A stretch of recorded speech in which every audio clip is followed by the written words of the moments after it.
रुद्राक्ष नई प्रोफेसर को देखकर स्पीचलेस सा हो गया। उसके चेहरे के एक्सप्रेशंस पल पल बदल रहे थे। अनिरुद्ध रुद्राक्ष के बदलते एक्सप्रेशंस को देख रहा था। ये कैसे हो सकता है? अबे मैं यही तो तुझसे कह रहा था, क्या फिजिक है, क्या बॉडी है।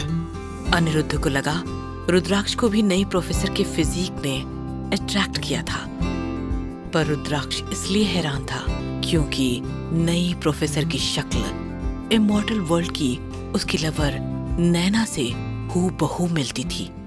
वो कुछ बोल नहीं पा रहा था। जिसे वो भूलना चाहता था वो उसके सामने थी। अनिरुद्ध ने रुद्राक्ष के मन को टटोलना चाहा। अबे क्या हुआ, होश उड़ गए? रुद्राक्ष ने गहरी सांस ली और बोला, हाँ, बिल्कुल अलग है। चल इसे छोड़, चलते हैं, नहीं तो डिमरी सर पीछे पड़ जाएंगे। रुद्राक्ष ने नई प्रोफेसर की तरफ से नजरें हटाई। वो उसे देखना नहीं चाहता था। नई प्रोफेसर ने भी उन दोनों की तरफ नहीं देखा और वो प्रिंसिपल के ऑफिस की तरफ मुड़ गई। यार है ना नई प्रोफेसर गजब की बला। रुद्राक्ष इस बारे में कोई बात नहीं करना चाहता था। ये सब छोड़, अभी क्लास में चल। दोनों लेक्चर रूम में पहुंचे। थोड़ी देर में डिमरी सर भी आ गए। आज उनकी बॉडी लैंग्वेज अलग थी। वो लेक्चर पोडियम पर खड़े हुए और अनाउंस किया, आज से रुद्राक्ष इस क्लास का मेंबर नहीं है, उसे सेक्शन डी में भेज दिया गया है। इस अनाउंसमेंट के साथ ही सारे स्टूडेंट्स रुद्राक्ष की तरफ देखने लगे। उनके चेहरों पर दबी हुई हंसी थी। ये सुनते ही अनिरुद्ध को बहुत गुस्सा आया, पर उसने अपने गुस्से को कंट्रोल किया। उससे रहा नहीं गया। वो उठा और कहने लगा, सर, रुद्राक्ष को एक मौका मिलना चाहिए।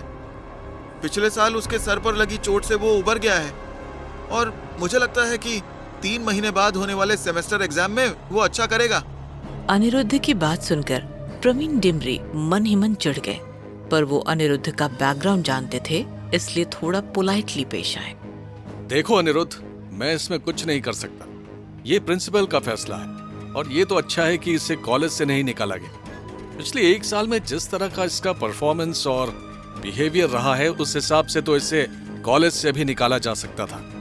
प्रवीण डिमरी की बात सुनकर अनिरुद्ध ने दांत पीस लिए, पर रुद्राक्ष अब और इंसल्ट नहीं सह सकता था, इसलिए वो खड़ा हो गया। उसे खड़ा देखते ही प्रवीण डिमरी चिल्लाए, तुम्हें खड़े होने के लिए किसने कहा? अब तुम एटिकेट्स भी भूल गए। अब रुद्राक्ष चुप नहीं रहना चाहता था। वो स्ट्रांगली बोला, मिस्टर डिमरी, मैं अब इस क्लास का मेंबर नहीं हूँ, इसलिए मुझे एथिक्स दिखाने की भी जरूरत नहीं है। रुद्राक्ष के मुंह से अपने लिए मिस्टर डिमरी शब्द सुनकर प्रवीण डिमरी के ईगो को गहरी चोट पहुंची। वो आगे कुछ कह पाते तब तक रुद्राक्ष क्लास के बाहर निकल गया।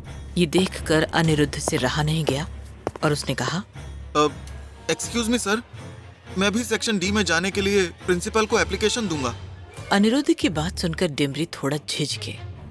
वो अनिरुद्ध के इस बिहेवियर के लिए कुछ नहीं कर सकते थे।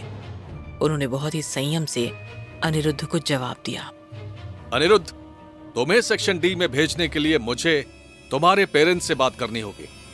हालांकि अनिरुद्ध के मम्मी पापा अलग हो चुके थे, पर दोनों ही बहुत अमीर खानदान से ताल्लुक रखते थे। उसके पापा प्रवेश कंडारी डायमंड मर्चेंट थे। इंटरनेशनल मार्केट में उनके बनाए गहनों की एक अलग पहचान थी। इसी वजह से लोकल पॉलिटिक्स में भी उनका एक रुतबा था। उसकी मम्मी म्युनिसिपल काउंसलर थी, इसलिए अनिरुद्ध के खिलाफ एक्शन लेने की प्रोफेसर डिमरी की हिम्मत नहीं थी। अनिरुद्ध ने डिमरी की कोई परवाह नहीं की और उठकर बाहर निकल गया। रुद्राक्ष पहले ही सेक्शन डी पहुंच चुका था, पर लेक्चर रूम का दरवाजा बंद था। अनिरुद्ध को रुद्राक्ष बाहर खड़ा हुआ ही मिल गया। अरे रुद्रा, तू अंदर क्यों नहीं जा रहा? रुद्राक्ष ने अनिरुद्ध की तरफ देखा। वो समझ गया कि अनिरुद्ध उसकी वजह से सेक्शन ए छोड़कर आ गया था। रुद्राक्ष को ये सही नहीं लगा। उसने कहा, तू जानता है ना, डी सेक्शन में कमजोर और शरारती स्टूडेंट्स को रखा गया है। यहाँ पर पढ़ाई का बिल्कुल भी माहौल नहीं है। रुद्राक्ष आगे कुछ बोल पाता, उससे पहले ही अनिरुद्ध बोल पड़ा, अरे तो मैं कौन सा पढ़ना चाहता हूँ? जब तक तू पूरी तरह से ठीक नहीं हो जाता, मुझे तेरे साथ रहना है। अनिरुद्ध, मैं जानता हूं कि तूने हमेशा मेरा साथ दिया है, पर ये तेरे फ्यूचर का सवाल है। देख, मुझे फ्यूचर की चिंता नहीं है, समझा? पर मुझे है। अगर तुझे मेरे साथ इस सेक्शन में रहना है तो वादा कर, तू इस सेमेस्टर में अपने स्किल के हिसाब से एग्जाम देगा, नहीं तो तू जा। ठीक है यार, अब खुश? पर याद रखना, मैं तेरे साथ ही रहूंगा। ये कहते ही अनिरुद्ध ने रुद्राक्ष की तरफ देखा और एक शरारती स्माइल दी।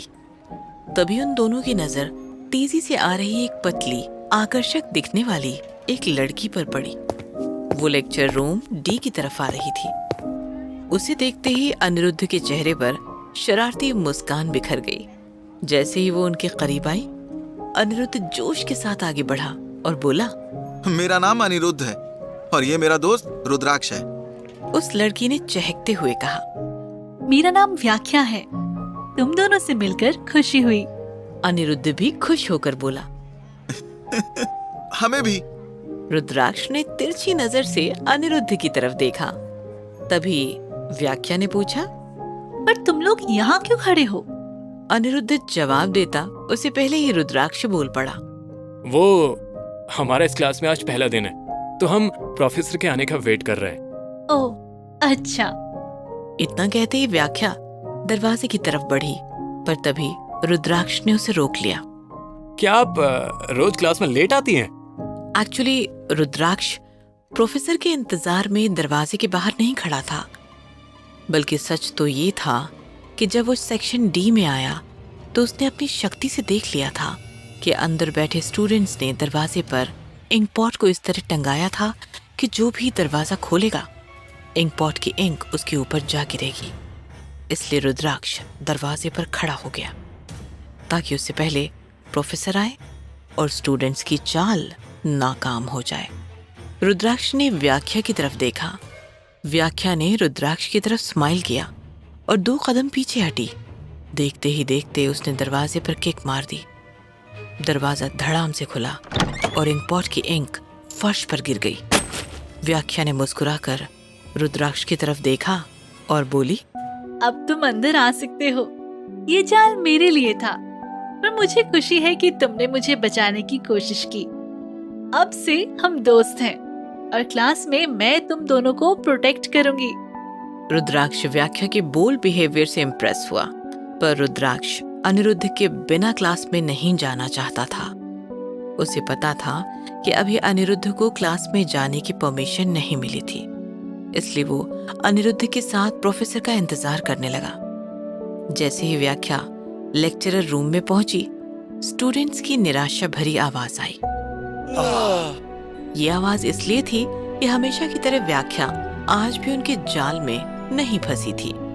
तभी प्रोफेसर भी आ गई। अनिरुद्ध खुश हो गया, पर रुद्राक्ष शॉक्ड था।